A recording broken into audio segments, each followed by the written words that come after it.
if you're going to be standing in the same vicinity of something I'm blowing up, you need a certain level of confidence, The fire tornado, like they brought us a YouTube video of a fire tornado burning Yeah. a roof over the top of these Yeah. $1 million cameras. This is either going to be fantastic and it's going to do something we haven't ever seen before, or everybody's going to hate it. Anything from the Oscar campaign that you want to talk about from like the awards? Let's watch something. Yeah. Fable House Podcast is where we conduct in-depth interviews with filmmakers, musicians, and other entertainment professionals. Our goal is to tease out stories that you won't find anywhere else on the internet. Hope you enjoy the show.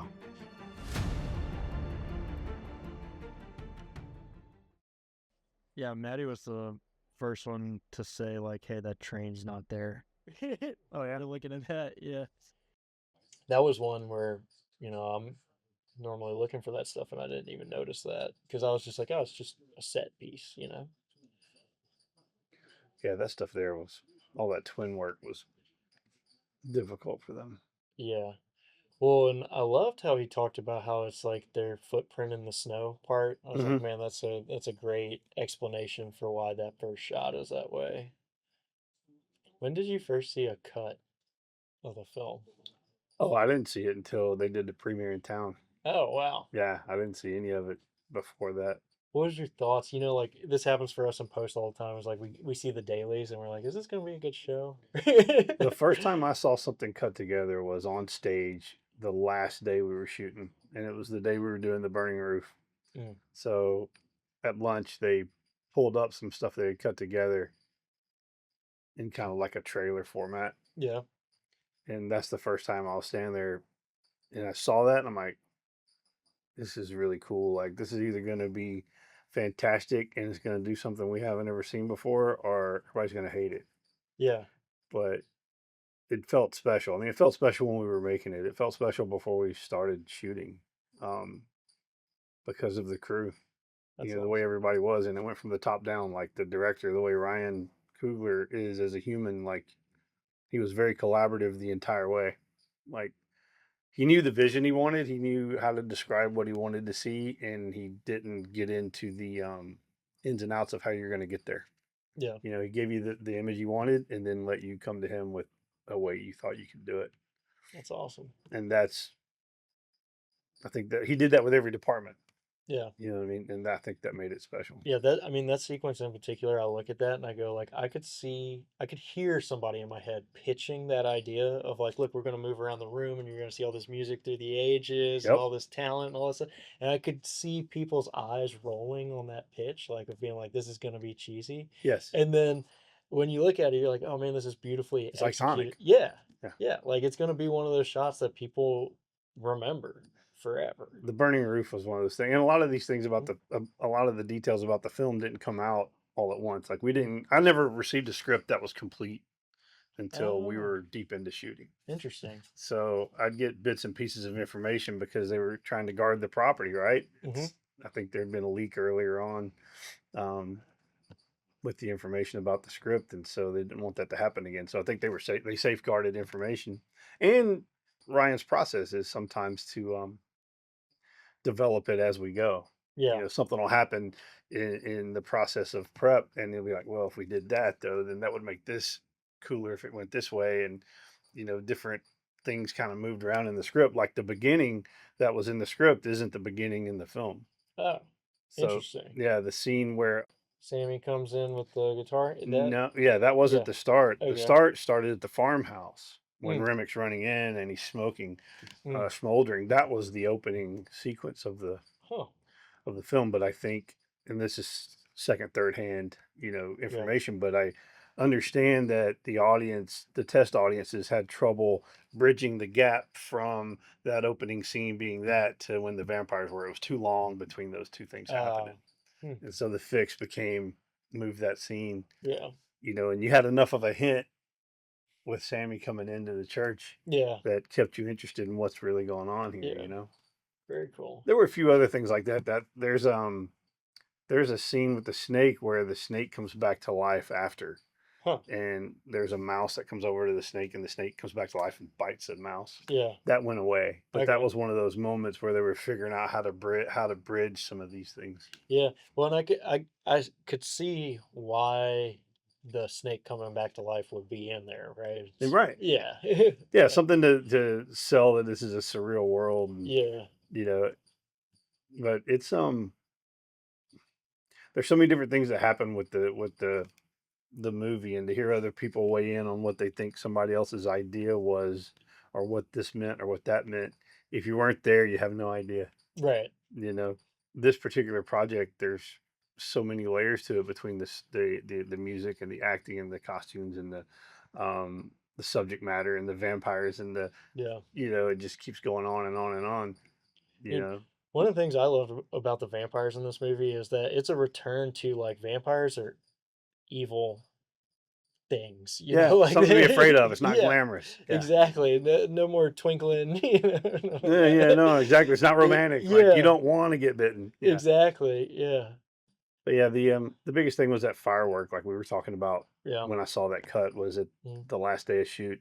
We were also doing the flaming ceiling then, and it's not obvious from the film, but when you watch now that I've explained it, like, it's a full size panel that we filmed inside of that stage. So that's really the roof. It's really burning away, and Ryan Coogler is actually standing right next to me while we're doing it. Oh wow! And we tested it. We tested it for months, and everything about it. Like, we didn't do the embers. Okay. Even though the embers are part of what our work is, the embers is something that Rala and their team put together.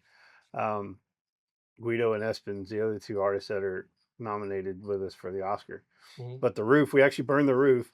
And when we did it, the cameras were supposed to stay static. So, and it was two, I think, of 4 IMAX cameras that are in existence. Right. Were under this roof. Right. And we had to make apparatus. You're burning stuff over burning a roof over the top of these $1 million cameras. So we made like an air system that blew the debris away from the camera, so if it came down, it would get blown away from the cameras before it got to the lens. But then they decided in post that Ryan wanted to go through the roof instead of just seeing the roof, and then it burns away, because it was originally burn away. You see the sky, and then you turn over and see the remains of the juke joint. Then Ryan changed his mind and wanted to go through the roof while it's burning. So then they took our footage and digitized everything, and then were able to manipulate it to do what they did in the end product. I think about, you're talking about how like you wanted the room to be able to improvise on some of this stuff. That's a problem that we talk about on the movies that we make, where we're like, how do we keep the crew small enough to where you still have room to be able to call those audibles when you need to call those audibles? So it's really interesting to hear you talk about how he maintains that on such a big film. But I've heard that in some shows, some projects before. For our part, one of the things that helped us was the amount of testing that we did. We were really diligent about testing all the effects to the point where they were like second nature. And I have to say something about where my inspiration for that came from. We've done it Spectrum. Matt Kutcher, who started Spectrum, he's always been adamant about testing every single thing. I worked on a project with David Fincher called The Killer. My first meeting with him was he said he didn't want to get excited about the effects when they happen. He's like, I would like to have seen them so much that when we shoot them, it's just a normal part of our day. It's the most boring shit I've ever seen because I've already seen it. And so that got us started to testing even more than we used to.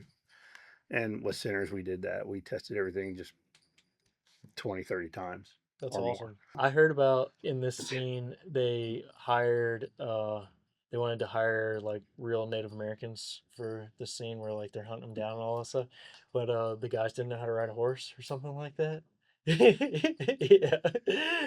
You'll have that. It's really interesting how far back Ryan goes in all his character development. I'd be super interested to see like what he has for character breakdowns. I watched a lot of videos of him explaining I watched his like Criterion Collection video, and then I watched him talking about the development of this project, but I would love to see like how he breaks down his characters. You need to be there for the prep, and him and I go back to David Fincher because there's a lot of similarities between the two.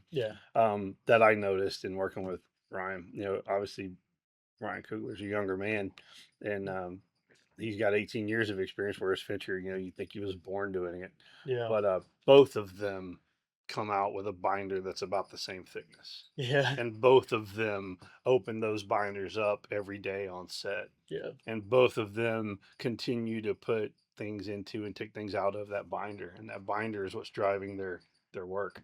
That's really cool. And so that's a really interesting thing. It's like, for me, I've had to narrow my focus down to where I don't take in a script in a binder anymore. Yeah. I need to focus on the work we're doing and try to make sure it's dead on, so I can't get wrapped up in the dialogue as much. Right. It's more about the action, and then what do you think that action looks like? Right. So, and for Ryan, he was really good about that. Like, I think I want to see this end result, but then the things that happen between the roof catching on fire and it burning away, that was up to us what it did. Right. And so you'll see things in the fire for the roof where there's little trails of red and embers that start to glow. It does some cool things if you slow it down because of the care that went into it. Yeah. We had Dave Nash working with us, and he's also a local effects coordinator. And he came over and worked with us on this one, and he did nothing but work on that roof. Yeah. Like the whole time. Yeah. And it really turned into something special. It was that way for other things too, like the fire tornado. Like, they brought us a YouTube video of a fire tornado that I don't remember actually where it came from, but it's an old video. Like, I'd seen it for the last 8 years. Yeah. And basically there's a fire in the middle, and then there's fans around making the fire turn. And it's got a certain look to it. It doesn't look like that one. The one we did, if you can go back whenever you're showing this to the mechanical device, we made something that actually spun the fire. Yeah. And then we added the wind on top of it. So it seemed to make it all deeper. Yeah. And made a different ribbon of kind of fire move through it. And we wound up shooting that inside of a stage. It wound up being 60 feet tall. Yeah. Wow. So it was like this massive thing. Yeah. Was that test footage? Was that in the shop in Slidell? It's in our shop in Slidell. Yeah. Very cool.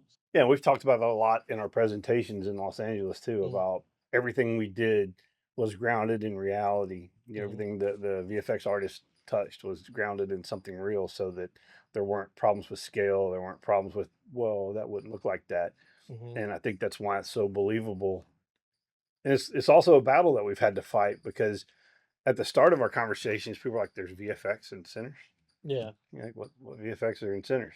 Right. And it's full of it. Like, there's 1,100 shots in there that are all VFX shots. And Autumn did a fantastic job. The DP, like, she's fighting a real fight out there with IMAX cameras. They're big, they're bulky, they're not convenient, they're temperamental. It's film, and you got a crew that, in the film industry, people haven't worked with film in 15 years. Red cameras were coming out when I got in the business 18 years ago.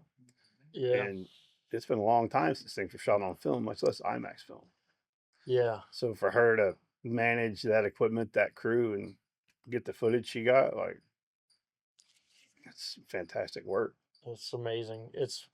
I feel like film is making a comeback with all the nostalgia that's been at play lately, and you just hear about all these difficulties that people are relearning with shooting film. Don't send it through the X-ray machine. Don't even get me started on the actors. Like, when I watch these, I start talking about these actors too. Yeah. Like Miles, like, just the nicest kid. Yeah. And, he's a grown man, obviously, but I Yeah. say kid because compared to me, he's a kid. But man, just everyone on the project, department heads down, were just humble and approachable, and like made all this much easier to deal with.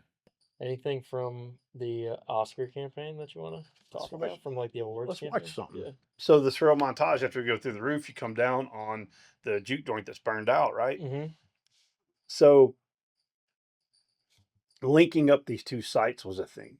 So the doorway on the one needed to face the doorway on the other, just because of the way everything's laid out in Ryan's mind, right?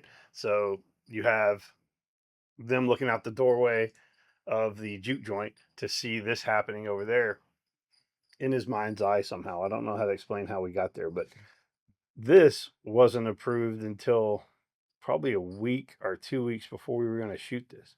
And we had to run out there and build it all and test it. And this was one of those things we had to put together kind of at the last minute, but it was one of those move heaven and earth to make it happen situations, propane tanks and hoses, and it was all coming out into the swamp, and and a ton of people dancing around fire, and there's no way you could fireproof all that wardrobe. Right. So we had a team of people that could watch everybody, and everybody had extinguishers, of course, our whole crew. Yeah. And that was one of those nights. It's like, just don't get over there close to the fire, dude. Yeah. You know? Well, and same thing, throwing the cameras over all the fire Oh, too. Yeah. Yeah. And it's always like a super sensitive camera. Like, Yep. yeah, the trouble with the campaign has been putting all this together so that people could understand the volume of work that we did and how we did it. Yeah. Well, and quickly too, right? Because Quick. like you don't have a lot of their attention to do it. Well, it came out in a year. Yeah. Well, I mean, well, quickly in two different ways. All right, quickly because we shot this in, we started prep in January, and the film came out, a year after we started shooting it. Yeah. That's fast. Yeah. In anybody's world, that meant you had to have it done by November, December. People watching it to tell you if it, what needs to be changed or give you some feedback. And then the campaign was fast because we didn't expect to even make it to the short list, much less get nominated. Yeah. So all of a sudden it was like, man, we may have a shot. We should put this together and go after it. Yeah. And mainly Michael Ralla, top left corner. Yeah. He's I'd say with him sitting right here, he's German, he's technical, he's like runs the numbers. He's like, man, I think the numbers, I think we can do it. Yeah. I really liked the point, just like something cool that Rala said, but like the point that he made about like, I hate when people call vendors. Yes. Yeah. And he explained why he doesn't like that. Yeah. And I was like, that makes a lot of sense and sums up a lot of feelings in a pretty short statement.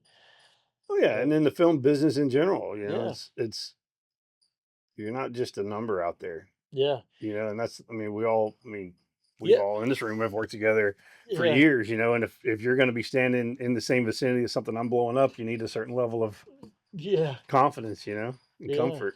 For sure. Well, and there's so many times too, like in this industry, where you see people just trying to make it a number in a spreadsheet. Yeah. And it's like those two numbers are not the same. You got to look at who is enacting the work on that number. It is very much not the same. But, Yeah, in our business and Spectrum's business, we've Mhm. never been the least expensive version. Yeah. Least expensive option. Yeah. But that's also never been what we've wanted Have to aim be. to do. Yeah.